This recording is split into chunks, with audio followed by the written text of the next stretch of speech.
Alright, I'm going to do some model fit in a confirmatory factor analysis, and I'm going to do it start to finish, so bear with me. I'm going to start by building a measurement model based on the pattern matrix that we developed during the EFA. So first things first, go collect our data, or go get our data. I'm using data that has no missing values. I took care of that during my data screening process. You should also have that already taken care of before you do model fit in the CFA. When building, for the first latent variable, click and drag to get it to the size you like, and all the sizes after that will be relative to that first size. Okay, we have 4 factors over here. The first one is for agent trust. Looks like we need one more item there. Second one is for loyalty. We have 6. 1, 2, 3, 4, 5, 6. The third one has 3. That's for value. Fourth one has 4. That's for trust and company. I'm going to rotate all of these to make them easier to work with. There we go, and move them around a bit.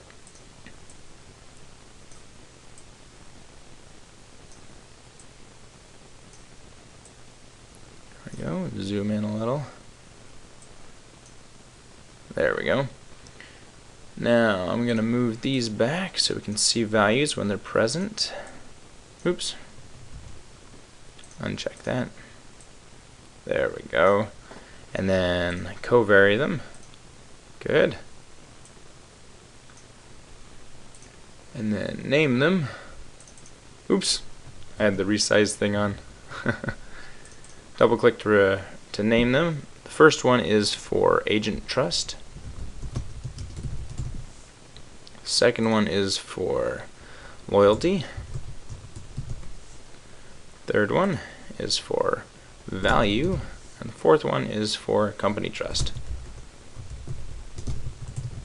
Alright. Now we need to pull in our values. So value goes to here. 1, 2, 3. Loyalty here. We only have 1 through 7, missing 6 and 8.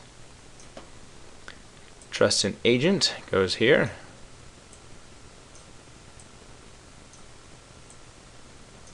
And trust and company here. Oops. Great. Then we need to name our error terms and resize our observed variables. There we go. Go to Analysis Properties, go to the Output tab. We want standardized estimates, residual moments, and modification indices for doing model fit. Go ahead and save it. I'm going to save this as CFA StatWiki. Yes, I want to replace that one. And run. Cross your fingers. Woohoo! It ran. Press the up arrow to freeze it. And we'll just do a real quick visual inspection.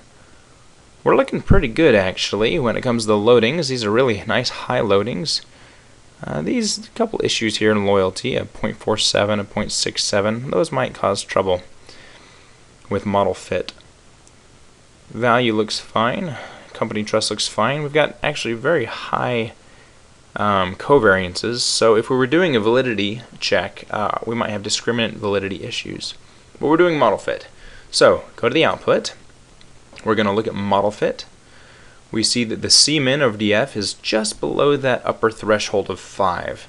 So we're probably okay. But the p-value is significant, which means we have poor fit. But we also have a really large sample size, 340 or something like that. And so we might not ever see a good p-value here. Or a bad p-value. One above 0.05. Our GFI is tolerable but not great. AGFI is also tolerable but not great.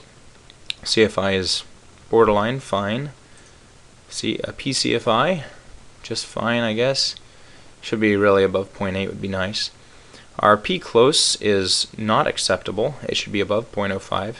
And our RMSEA is also not that great. It should be less than 0.1, preferably less than 0.05. So we've got some model fit issues. the way to discover what they are is to go to modification indices. We go to the top. We deal with covariances during the CFA. During a causal model, a more structural model, where you're testing causal relationships, you would deal with the regression weights first and not deal with the covariances.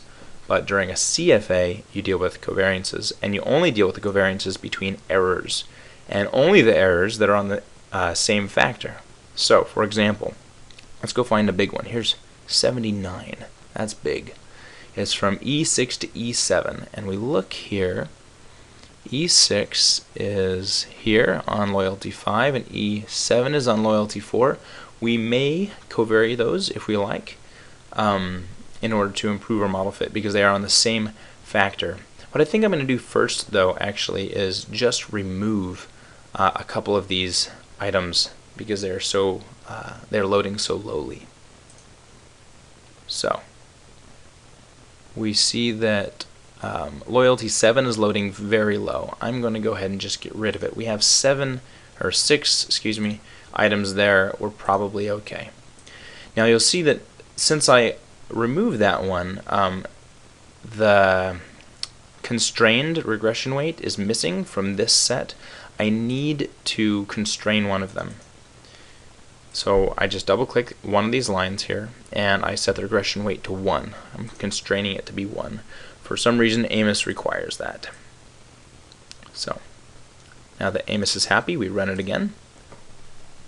If I had not constrained it, it would not run. We look at the values. These values are looking pretty good. Loyalty 4 is a little bit problematic. It's less than 0.7. Let's go ahead and leave it in for now. Let's go look at our modification indices and see if we have any big ones. Here it is, E6 to E7. Yeah, we can take care of that. Let's go ahead and do that. E6 to E7. Boom. And we run it again. We go look at modification indices and look for big ones. E4 to E17. Can we do that? Here's E4. E17 is way down here on a different factor. We can't do that. We can't covary those. Let's see. E4 to E15, no. E2 to E15, no. So it looks like all the major ones, except maybe this one, E1 to E3, have been taken care of. Let's do E1 to E3 and then look at our model fit.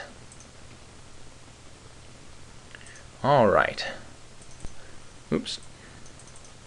Model fit. Better. C-min over DF.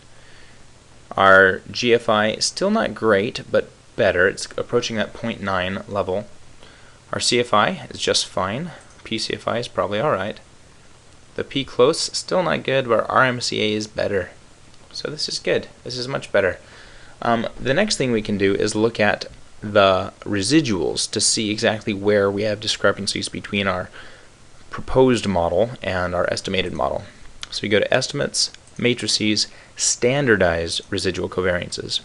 We're looking here for anything that's above 0.4. It looks like loyalty 1 and loyalty 5 are causing a whole bunch of problems. So looks like loyalty 5 is the bigger problem. I'm going to go ahead and get rid of loyalty 5 because we can't covary variables. So we just have to get rid of it. Loyalty 5, adios. But I got rid of that constraint and I need to add it to another one. There we go. And run it again.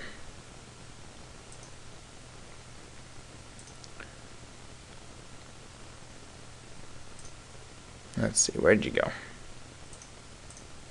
Here we are. We go look at those estimates, matrices, standardized. Loyalty 1 still very problematic. Ugh. Okay, so we'll go get rid of that. And then we'll check our model fit. Okay, model fit. C-min over DF, fine. GFI is up to 0.9. Excellent. CFI is great. RMCA, it's tolerable. So you know what? I'm going to call this good. We have a really high sample size, like I said, and it's hard to get great fit when you have a high sample size. There we go.